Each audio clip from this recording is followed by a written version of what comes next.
So, every now and then on the channel there's a comment about how my videos are a bit on the too long side compared to the way that they used to be. Well, if you're one of those sort of people, then you're in luck. I've got this whole big old pile of gunpla to get reviewed, and honestly I just want to get out of the way as quickly as possible so I can start afresh in 2020. So anyway, if there's something in this pile you want to see, let me know, drop it in the comments, and I'll get to it. Anyway, here we go! Hey, what is up everyone? Welcome back to another review, and today I'm taking a look at something I've wanted to take a look at for quite some time, and this is the P-Bandai, as you can tell by the box, high-grade Pale Rider Space Type. Of course, this is from Mobile Suit Gundam side story Missing Link. And speaking of links, if you want to get one of these of your own, there's a link down there in the description. You can get yours at Buyee, that's where I got mine. And if you sign up to Buyee through that link down there, in that description, like I said where it was already, you will get 1,000 yen off your first purchase. But anyway, here we go, let's check it out. So right off the bat right here is the Pale Rider Space Type with absolutely everything that it comes with, all loaded up. I've even thrown the bullpup machine gun on there just for good measure, but let's start off this review with just the bot, and all of this stuff here we can take a look at later.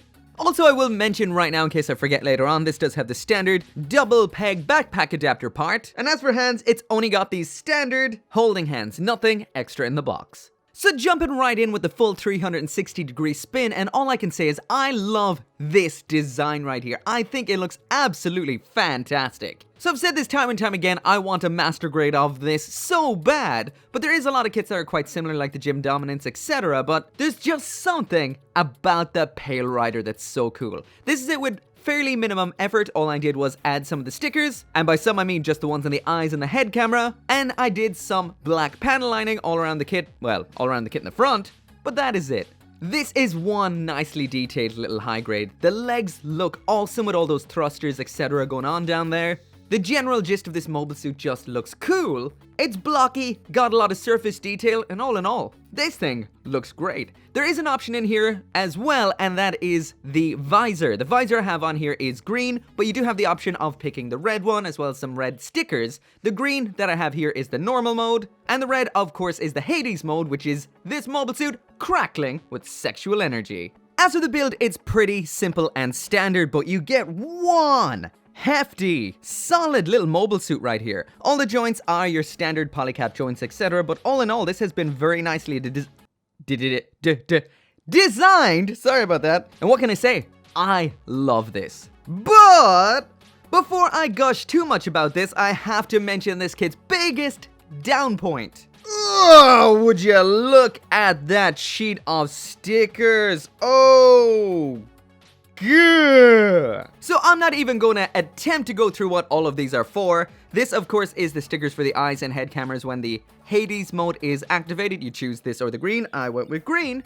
But this is a new level of bad. A lot of these are for the shield, of course, which is this right here. It should have a lot more dark blue, but honestly, I still think it looks pretty nice like this. But if you get bothered by color inaccuracy, then this thing might bother the hell out of you. So as for a size comparison, there it is beside the G40 or X78-2, and there is the Modrock Gundam. So it's about average size, if not a little tiny bit bigger. So moving on to the accessories, and here's the high-grade Pale Rider Space Type with absolutely everything that it comes with. So in here we get the booster, shield, beam rifle, 2 beam sabers, as well as the Gatling Gun, the bullpup machine gun right there, that is left over from the other kit. So you can consider that a bit of an extra. Like I mentioned already, the hands in here are the standard holding type. There are no extra ones in here, no posed or dynamic ones sadly, so this is all we've got. So when it comes to the weapons, the first of what we get in here is the beam rifle. This is all in one color, that is that dark navy blue. We don't have any kind of sticker up there for the sight, so this is a little bit on the boring looking side.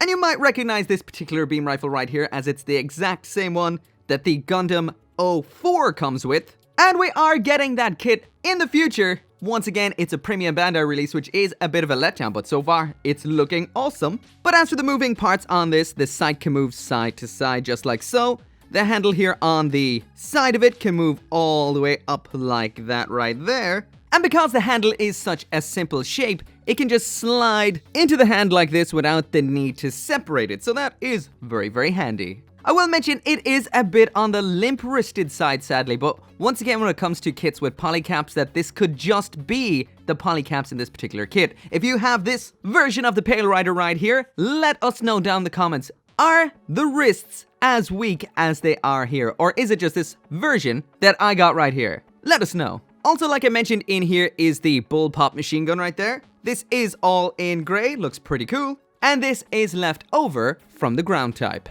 Also in here we've got a standard set of beam sabers. These are as basic as beam sabers come.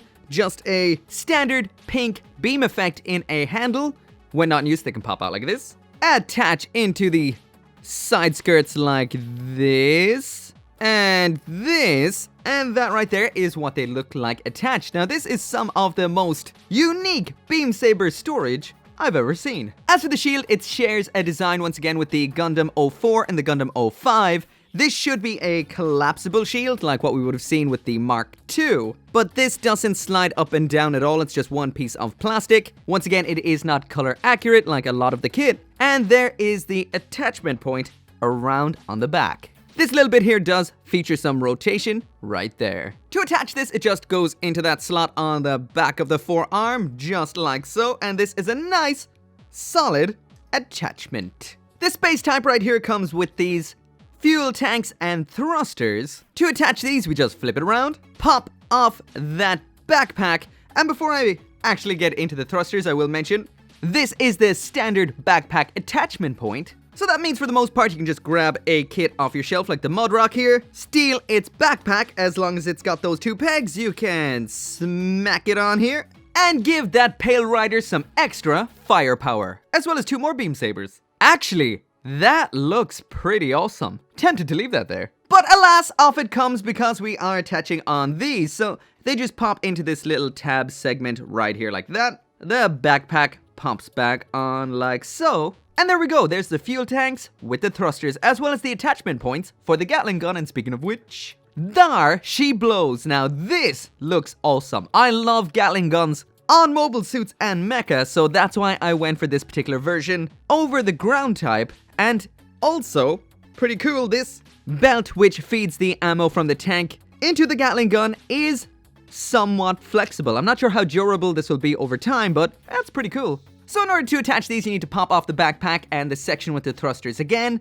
There's 2 pegs either side of the thrusters that the ammo drum attaches onto the other side, then the Gatling gun attaches, and that then just all reassembles exactly the way it was without the Gatling gun. Just don't drop it over and over again like I did, because it does tend to do that because the backpack does hold everything in place. But all in all, looks pretty damn awesome once it's attached.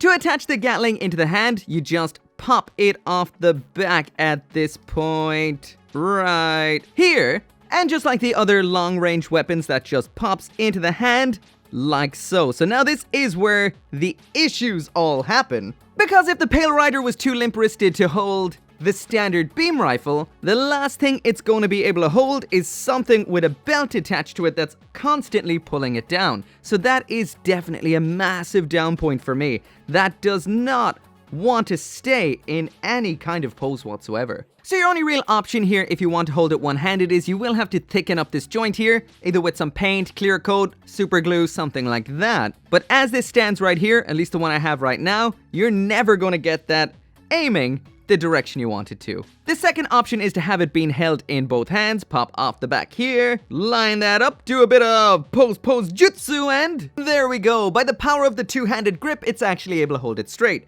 So once again, if you do have this high grade right here, let us know down there in the comments. Does yours have the same limp-wristed issues as this, or does this one just have kind of a funny batch of polycaps? Either way, it's a simple fix. Just thicken up the balls, and you're good to go. So now moving on to the articulation and build, and first off, build-wise, besides those wrists, it's absolutely solid as a rock. And as for the articulation, from the head down. So the neck on this guy is your standard polycap, double-ended, double ball joint thing. So this is usually what you'd expect. So we've got that minor giggity-goo. Not too bad. So there's the head all the way up, all the way down, side to side tilt, and it spins all the way around. Exactly what you'd expect from that kind of polycap. At the shoulders now, we've got the standard polycap once again. This one is aligned to move backwards. So that means the main motion is to the back, not up, not down, not forward, but to the back. Inside of that then, we've got your basic ball joint here. The arm is attached to the shoulder armor, and finally there is the arm all the way up, getting a bit blocked by that arm segment there.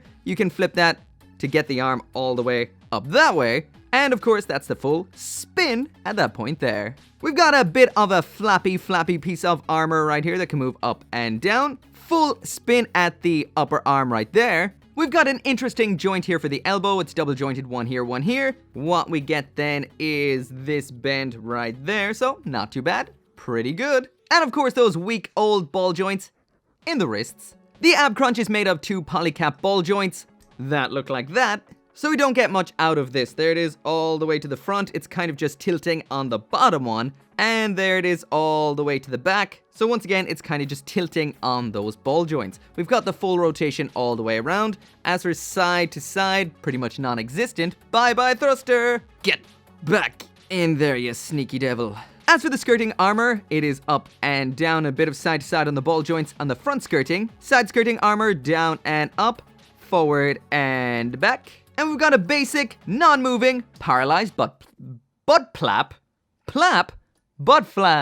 Inside the waist unit then, we've got this joint that allows the legs to move forward and back like this, ever so slightly.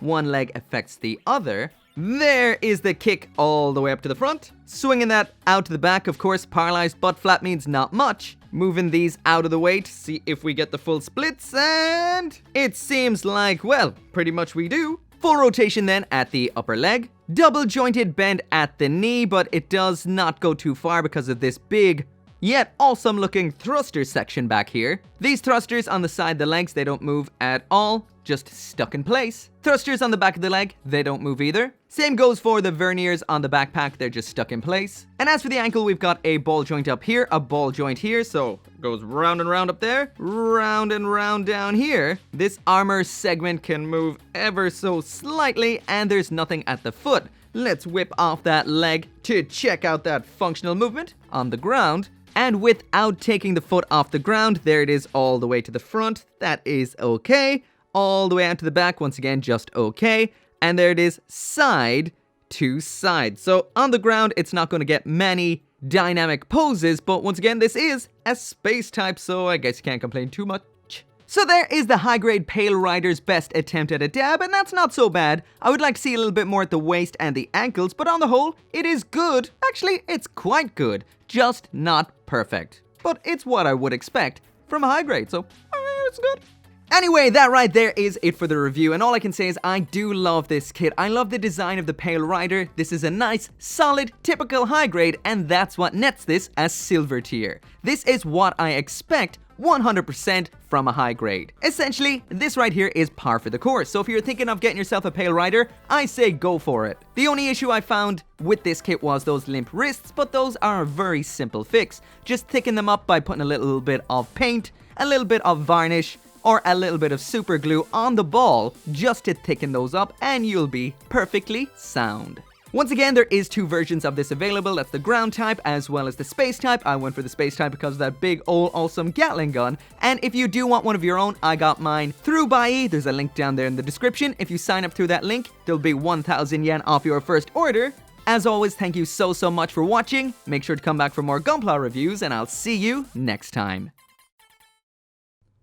Once again, all my thanks to each and every one of you guys. If it wasn't for you guys, this channel would not exist. So that's to everyone who watches these videos, hits that like button, and of course to those of you who support me on the channel memberships and Patreon, including Craig Jerry, Mark Wu, Kaiser721, Forged Horizons, Bolwick, Tyler Sanders, Caleb Engelhart, Halo Creator, and Hank Handsome.